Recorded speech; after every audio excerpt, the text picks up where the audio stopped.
할렐루야.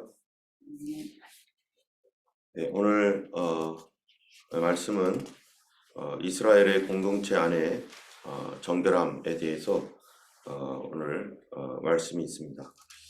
어제까지는 이제 이스라엘 전체에 대한 계수, 20세 이상의 남자들로 싸움에 나갈 만한 사람들을 분별하여서 몇 명이 되는지 이렇게 계수를 했죠.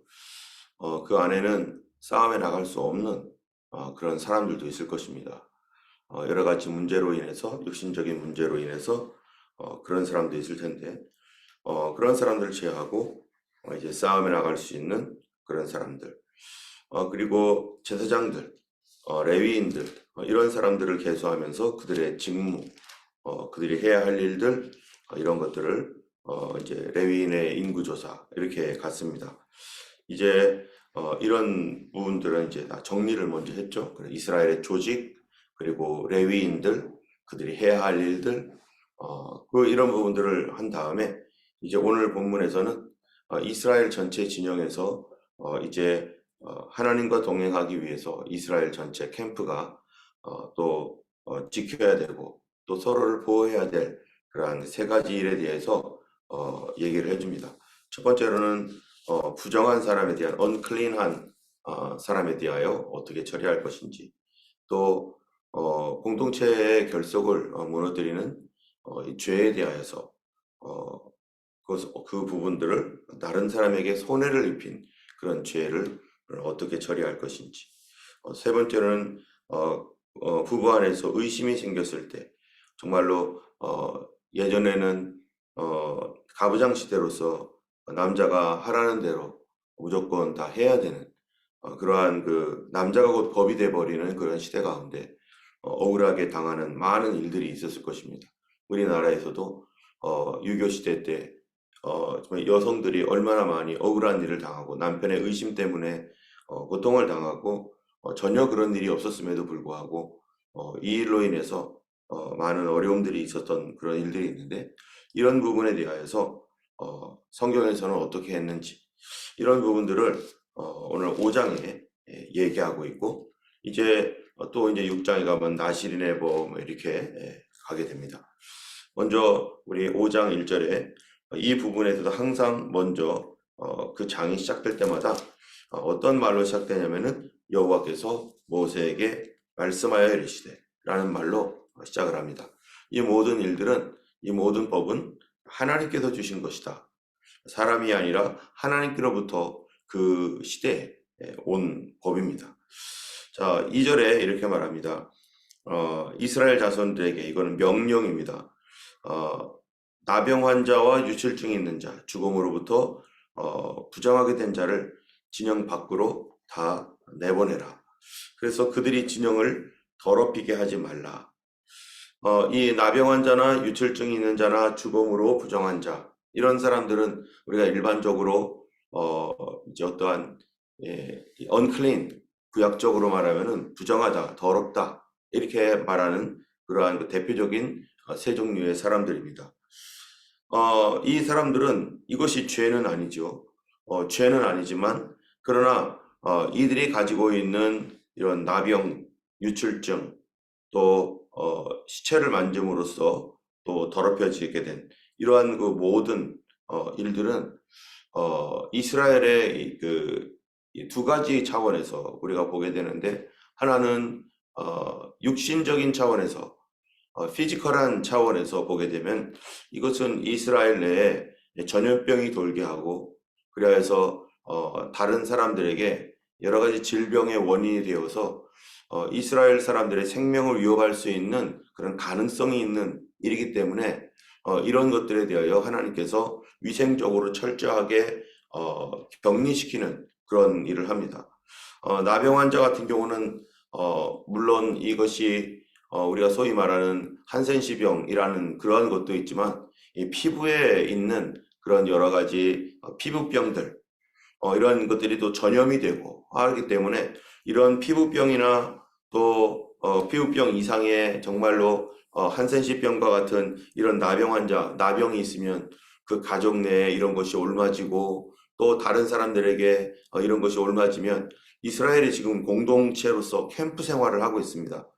60만 명, 남자만 60만 명 되는 사람들이 한 곳에 모여 있고 전체 약 한 200몇 명 이상의 많은 사람들이 한 곳에서 모여서 지금 같이 캠프를 하며 움직여가고 있는 그런 상황이기 때문에 이스라엘의 이 조그마한 어떠한 그 질병이나 전염병은 이스라엘 전체에 순식간에 번져서 많은 사람들을 어렵게 만들 수 있기 때문에 이런 것들에 대하여 하나님께서 철저하게 이제 격리를 시키는 그런 일들을 하는 거죠.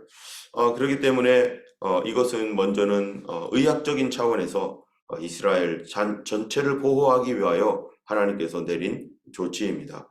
그 당시에는 의사도 뭐 별로 없고 누가 노예가 뭐 의사로서 생활하는 사람이 누가 있겠습니까? 과학적인 어떠한 그런 발전도 의학 발전도 거의 없는 시대에 이스라엘 전체가 생명을 보호하기 위하여 이렇게 하나님께서 그들을 격리시키라라고 이렇게 말씀하고 있습니다. 또 두 번째로는 영적인 차원에서 오늘날에는 우리가 이거를 육적인 차원에서는 전혀 문제가 없죠. 지금 이제는 의학의 발달로 인해서 많은 치료제가 나오고 또 우리 손 소독을 하는 그런 하이진이 있어서 소독약 바르고서 이렇게 하면은 별로 문제가 없습니다. 이러한 것들은 이제 다 지나갔지만 그러나 이것을 굳이 성경에서 또 성경에 기록한 이유는 이것이 영적인 이유가 있기 때문입니다. 예수님께서 이제 이 마태복음 8장에 보면은 산에서 내려오셔서 말씀을 가르치고 산에서 내려왔을 때 예수님께 제일 먼저 다가왔던 그 사람이 누구냐면은 바로 이 문둥병자였습니다. 이 나병 환자라고 하는 문둥병자가 사람들에게 오면서 나는 부정하다, 부정하다 하면서 자기 스스로를 외칠 수밖에 없는 그런 사람이죠. 이런 문둥병자가 진영 바깥에 있다가 더 이상 자기가 이런 삶을 살고 싶지 않아서 예수님께 나와서 예수님의 고쳐주심을 바랐을 때 사람들은 어떻겠습니까? 이런 사람들은 이 민수기 5장 말씀과 같이 격리가 되어야 되고 사람들 가까이 오면 안 되고 자기를 부정하다라고 외쳐야 되는 사람이에요. 그런데 이런 부정하다고 외쳐야 되는 사람이 예수님께로 다가올 때 모든 사람들이 뒤로 물러서고 가까이 오지 말라고 하면서 비난하고 심지어 어떤 사람은 돌을 던지는 사람들도 아마 있었을 것입니다. 그런데도 불구하고 이 사람이 예수님께 다가왔을 때 예수님은 어떤 방법을 취했는가? 말로써 그를 고친 게 아니라 그 사람을 터치를 하면서 고치셨습니다. 여러분, 터치한다는 게 뭡니까? 이 사람의 이런 사람들은 만지면 안 되는 거예요. 여기 있는 것처럼 진영 밖으로 내보내라 하는 얘기는 만지지 못하게 하라, 서로 접촉하지 못하게 하려고 내보내는 그러한 거거든요. 그런데 이러한 사람을 예수님께서는 오히려 만져서 그를 고쳐줬다는 것이죠. 그래서 그가 다시 깨끗해졌다.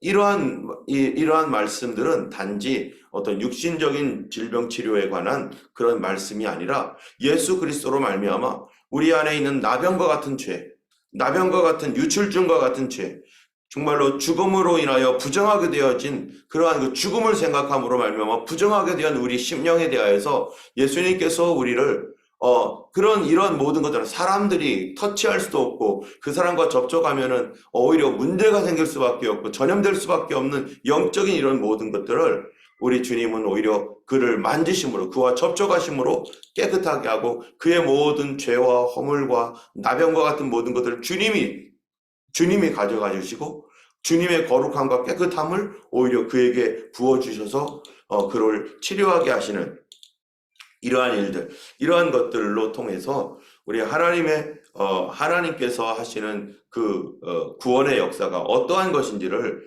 우리에게 가르쳐 주고 있는 것입니다. 여기에 특별히 명령이라고 이스라엘 자손에게 명령하여라라고 하셨는데 명령이라고 하는 것은 그냥 추천한 것이 아니라 반드시 해야 될 것이죠. 반드시 해야 될 것인데 나병 환자, 유출증, 죽어 믿는 사람들은 진영 밖으로 내보내라. 나병 환자나 조금 전에 얘기한 것처럼 우리 몸에 피부에 나타나는 여러 가지 진물이나 피부 질환, 다른 사람들에게 이 질환들을 옮길 수 있는 것, 우리의 삶에서 영적으로 다른 사람들에게 선한 영향력을 미쳐야 되고 좋은 영향력을 미쳐야 되는데 좋은 영향력을 미치지 못하고 자꾸 다른 사람들을 어렵게 만들고 선한 영향력을 미치지 못하는 이런 사람들, 이런 것들에 대하여 진영 밖으로 내보내라. 또 유출증, 이 몸에서 흐르는 그 비정상적인 피, 이런 것들로 인해서 다른 사람들에게 보이지 않지만 나만 알고 있는 그러한 이 우리 안에 흐르는 좋지 않은 것들, 비정상적인 것들, 하나님 보시기에 온전하지 못한 것들, 이런 것들로 있을 때 진영 밖으로 내보내라. 죽음으로 부정하게 된 것들, 바로 우리의 삶 속에서는 과거의 이스라엘 백성들의 실제적인 것이었지만 이것은 영적으로 우리 삶의 죽음을 생각하고 죽음과 터치하고 자꾸 이러한 그 죽음과 관련된 그러한 것들과 계속 접촉되고 있는 이런 사람들 진영 밖으로 내보내라. 여러분, 진영 밖으로 내보내라는 게 뭡니까? 진영 밖으로 나가면은 사람과 접촉하지 않을 뿐만 아니라 그러한 그 사람과의 접촉의 문제보다도 더 큰 것은 이 진영 안에서는 뭐가 일어나냐면은 매일매일 제사와 예배와 하나님 앞에 들어가는 그러한 모든 것들이 있는데요. 이들이 진영 밖으로 가는 그 순간부터 이스라엘 백성들과도 분리가 되지만 무엇보다도 예배가 끊어진다는 거예요. 그들이 하나님께 드려야 될 예배와 찬양, 기도 이런 것들이 이스라엘이 공동체적으로 하나님 앞에 매일 드리는 제사가 있고 하나님 앞에 늘 그렇게 나가서 예배하는데 그들에게 있어서는 그러한 사바스 예배라든지 뭐 이런 것들이 하나도 되어질 수가 없는, 우리가 이러한 그 나병 환자, 유출증, 죽음으로 부정한 자 이런 것들의 특징이 뭐라는 것입니까? 사람들의 이런 죄, 또 이러한 그 다른 사람을 옮기는 잘못된 어떤 신앙들, 하나님 앞에서 온전하지 못한 이러한 것들은 우리로 하여금 하나님과 우리 사이를 갈라놓고 그리고 우리로 하여금 하나님께 나아가지 못하게 만들고, 이것이 무엇이 그들로 하나님께 온전히 나아가지 못하게 만듭니까? 바로 이러한 그 질병과 같은 이런 죄들이, 이 특별히 우리가 실제적으로 한센시병이라고 하는 나병은 우리 몸의 이 바이러스에 의해서 또 일어나는 어떤 문제잖아요. 이런 것들이 고름이라든지 이런 것들과 접촉하게 될 때 우리 몸에 상처가 있으면 그 상처를 통해서 그런 것들이 우리 몸으로 들어오면 그 다른 사람에게도 그것이 그대로 옮아지게 되는 그러한 그 병입니다. 이러한 그 나병의 특징이 뭐냐면은 감각이 없어진다는 거죠. 우리 몸에 아무런 감각이 없어가지고 심지어 겨울에 특별히 동상이 걸리면은, 동상이 걸릴 때 우리는 손이 아프고 막 그냥 막 따갑고 막 이런 것이 있는데 통증을 못 느껴서 이미 이미 진행이 상당히 된 다음에 보면은 더 이상 치료할 수 없는, 치료 불가한 상태가 되는 거죠. 그러니까 그 부분들을 이미 죽어버렸기 때문에 끊어낼 수밖에 없는. 그래서 이런 나병 환자들은 코도 뭉그러지고 손가락도 다 끊어지고 그래서 손목만 남게 되고 발도 그렇고 그러다가 몸이 점점점 굳어져 가는 거예요. 그래서 제가 가장 극심한 나병 환자를 본 적이 있는데 이 소록도에 예전에 갔을 때 보니까 이 몸이 이렇게 구부러져 가지고 이렇게 딱 굳어 가지고 이게 필 수가 없는 상태. 그리고 자기 스스로 몸을 이렇게 가누면서 이리저리 움직일 수도 없어 가지고 30분 간격으로 이 간병인이 이 사람을 이리 뒤척 저리 뒤척 해주면서 뒤척거려야지만이 이 사람이 살 수밖에 없는, 이 평생 나무 토막처럼 그렇게 살아갈 수밖에 없는 모든 것이 다 굳어져 버립니다. 여러분, 우리 신앙생활에 있어서 하나님께서 주시는 그 성령의 은혜가 뭡니까? 우리의 마음을, 우리 심령을 부드럽게 해주시는 것. 그래서 육신에서 굳은 마음을 제하고 부드러운 마음을 줄 것이다라고 말씀했는데 하나님께 대하여 굳은 마음으로 하나님께 대해 모든 것이 굳어져 버려요. 어떤 사람입니까? 예수를 믿고 구원 받았어도 우리가 이 점점 믿음이 사라지고 이 하나님의 은혜가 점점 약화되고 또 어두운 가운데 있게 되고 부정하게 되어서 죄로 말미암아 그렇게 될 때 죄에 대한 감각이 사라지고, 죄에 대한 감각이 사라지니까 내가 지금 죽어가는데도 죽음을 알지 못하고 계속 그 속으로 들어갈 뿐만 아니라 나중에는 굳어져 가지고 어떻게 됩니까? 누가 뭐라고 해도 굳은 마음 때문에 그런 거 가지고 그런 거 뭐라고 하지 말라고, 괜찮다고, 아무것도 아니라고, 죄에 대한 어떤 그 감각이 점점점 사라지면서 사람이 굳어지면 결국 어떻게 됐냐? 하나님의 진영 밖으로 나가서 그가 만약에 회복되지 않으면 영원히 진영 밖으로 나가 있는 거예요. 그 구원받은 백성이라고 하는 지금 홍해도 건너온 사람들이고 하나님의 임재도 경험한 사람이지만, 그러나 그것이 해결되지 않으면 하나님의 백성으로서 지내지만 그러나 진영 밖에서 있다가 영원히 거기서 멸망받는, 하나님의 성령은 우리를 부드럽게 하시는 분입니다. 때문에 나병과 같은 이런 그 죄는 우리로 하여금 하나님 앞에서 마음을 딱딱하게 만들고, 그러므로 기도와 예배와 찬양이 점점점 사라지게 만들고, 그러므로 말미암아 마음이 굳어져서 결국 하나님의 그런 구원이 완성되지 못하는 그런 결과를 갖게 되는 것이고, 이런 사람들은 하나님 앞에서 영원히 진영 밖에, 예수님께서도 그런 말씀하시죠. 이 진영 바깥에서 영원히 그 하나님 나라 바깥에서 고통을 받을 것이다 라는 그런 말씀과 같이, 이것이 바로 하나님과 단절되어지게 되는 원인이 되는 것입니다.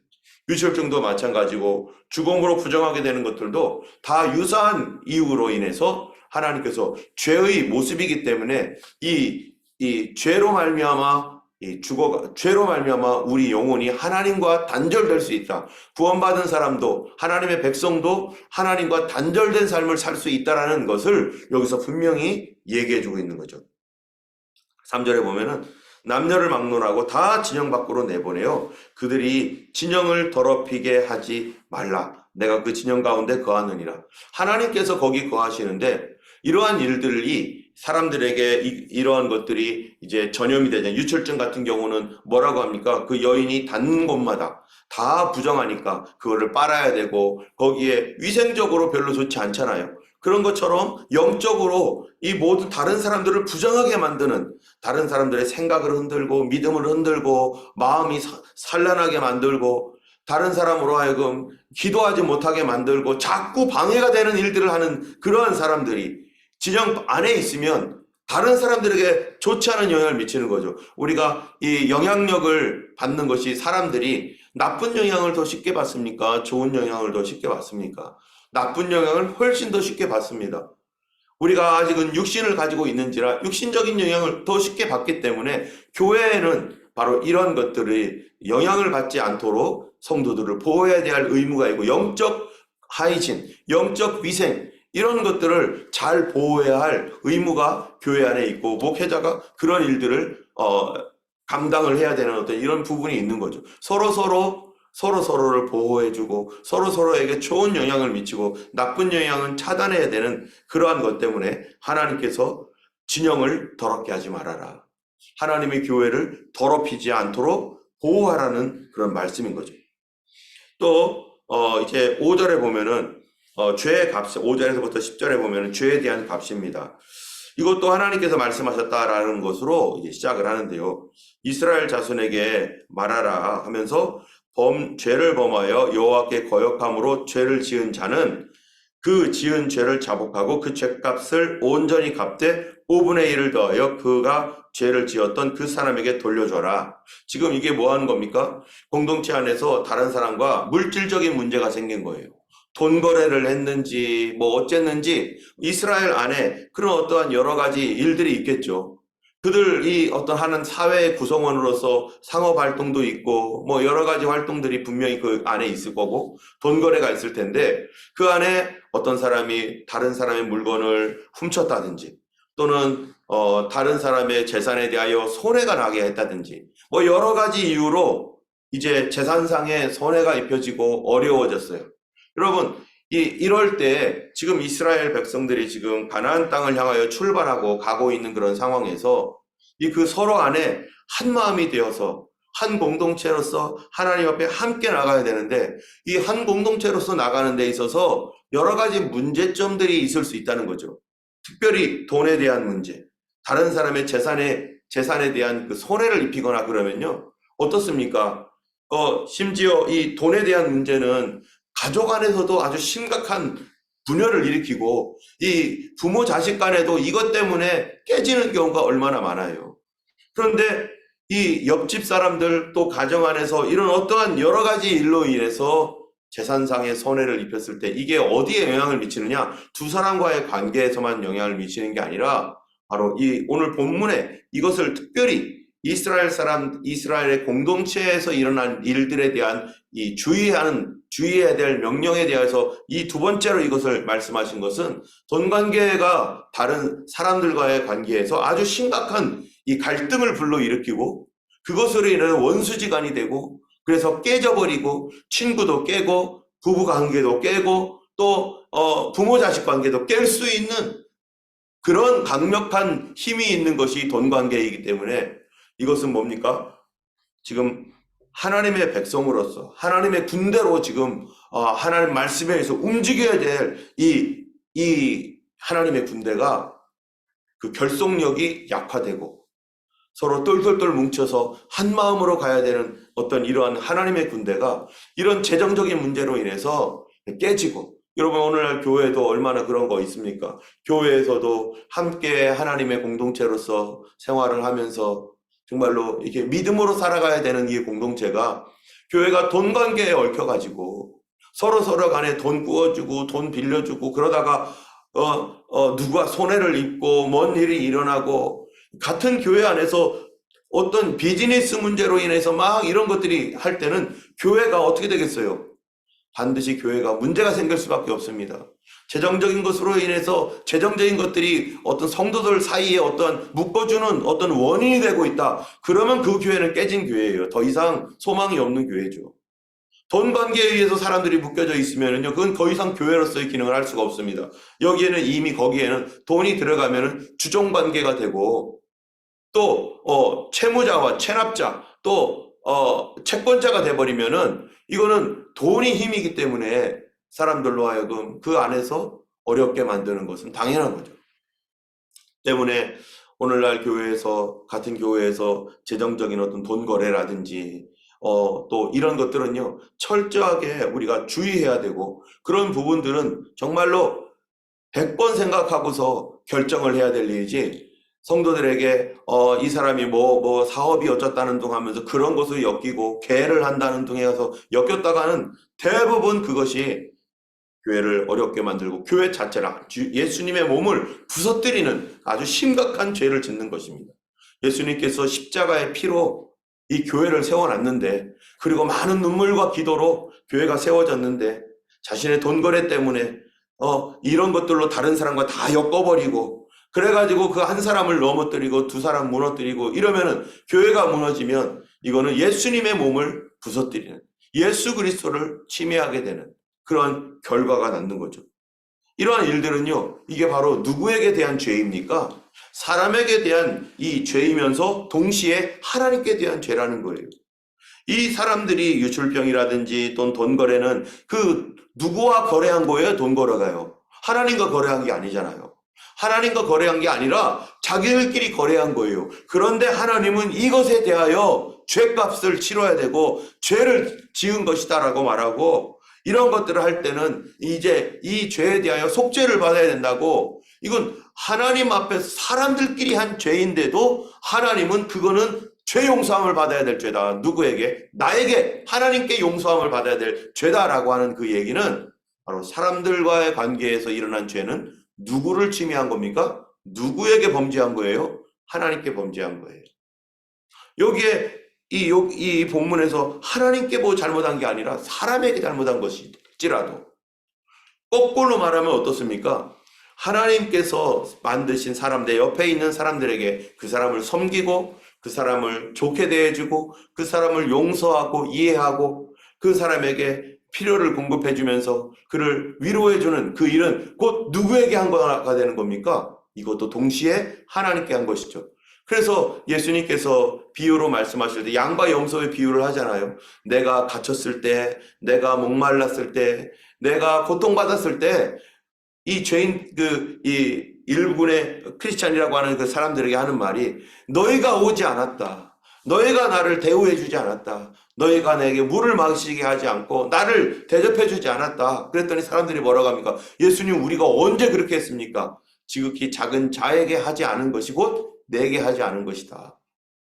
또 의인들에게 하는 말은 뭡니까? 내가 이렇게 갇히고 고통받고 어려움을 당할 때 너희가 나를 찾아와 줬고 나에게 먹을 것을 주었고 물을 마시게 했다. 이게 누구에게 한 거예요? 그 사람들에게 한 건데 예수님은 그것이 곧 내게 대하여 한 것이다. 이 작은 자들에게 나의 형제에게 했던 것이 곧 내게 해야 된 것이다. 여러분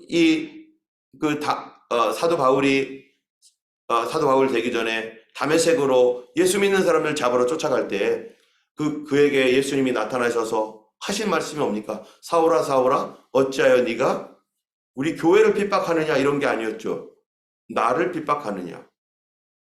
그 성도들에게 했던 것이 예수님에게 한 거였어요. 성도들을 이해해주고 사랑해주고 그들을 대우해주고 그들을 섬겨주는 것, 그것이 곧 누구에게 하는 것입니까? 우리 예수님께 하는 것입니다. 우리가 이 같은 공동체 안에서 성도들에게 잘못을 할 때 그것은 예수님께 잘못하는 것이고, 성도들을 사랑하고 그들을 봐줄 때 바로 그것은 예수님을 섬기는 방법입니다.